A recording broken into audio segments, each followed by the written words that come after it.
আজকে এত বেশি ঠান্ডা, একদম কুয়াশায় চারিদিকে ঢাকা পড়ে আছে।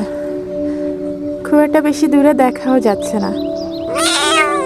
একদম না। আচ্ছা তুমি একটু চুপ করো, আমি বলি। মুখ বন্ধ করে দিচ্ছে, বলতে দেবে না।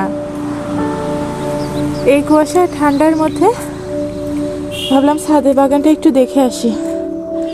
একদমই আসা হয়নি আজকে সকাল। একদম সকালে আরো অনেক বেশি কুয়াশা ছিল, এখনো অনেক কুয়াশা, আর কুয়াশা একদম বৃষ্টির মতো করে ঝরে ঝরে পড়ছে।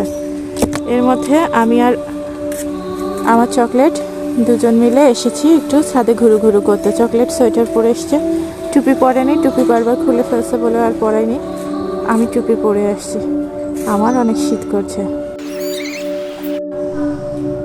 ভাবলাম সকালবেলায় এসে দেখি একটু গাছগুলোকে পানি দেওয়া লাগবে কিনা।